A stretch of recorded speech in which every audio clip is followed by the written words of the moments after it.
बहुत समय पहले की बात है, जब देवताओं का स्वर्ग में आधिपत्य था। स्वर्ग शांति, वैभव और दिव्यता से भरा हुआ था।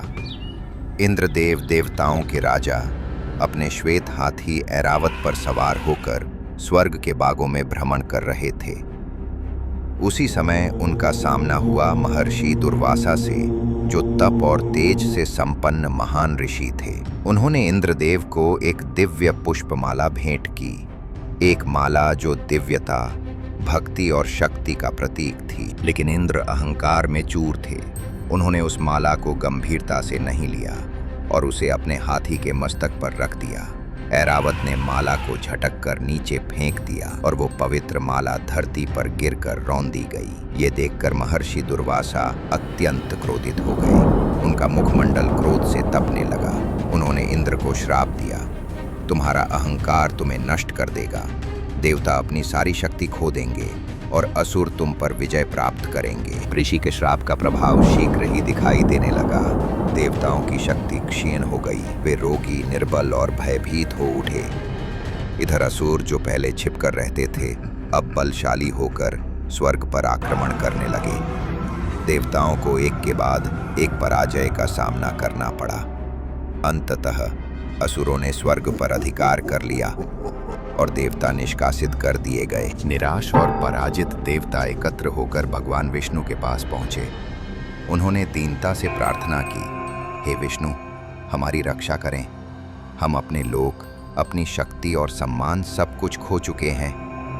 भगवान विष्णु ने गहरी सोच के बाद उत्तर दिया, समाधान है, परंतु उसके लिए तुम्हें असुरों से मिलकर एक महान कार्य करना होगा, समुद्र मंथन। भगवान विष्णु ने समझाया कि क्षीर सागर को मथने पर बहुत सी दिव्य वस्तुएं निकलेंगी। उनमें से सबसे अमूल्य होगी अमृत, जो पीने वाले को अमर कर देगा। केवल उसी अमृत से देवताओं की खोई हुई शक्तियां लौट सकती हैं। लेकिन यह कार्य केवल देवता अकेले नहीं कर सकते, उन्हें असुरों से सहयोग लेना होगा।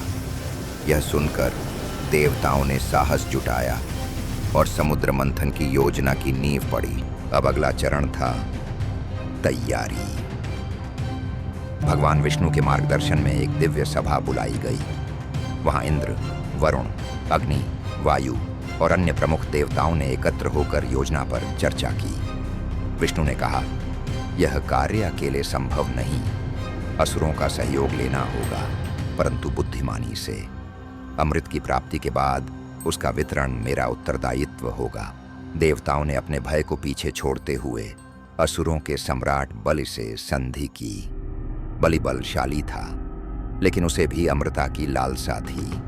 वचन हुआ, हम मिलकर क्षीर सागर का मंथन करेंगे। जो कुछ निकलेगा हम समान रूप से बांटेंगे। अब आवश्यक था मंथन के लिए उपकरण। पहाड़ मंदराचल को मथानी बनाया गया। उसे खड़ा करने के लिए वायु और गरुड़ ने सहायता की। मंथन की रस्सी बनी नागराज वासुकी। उसका शरीर समुद्र के चारों ओर लपेटा गया। देवता एक ओर, असुर दूसरी ओर खड़े हुए।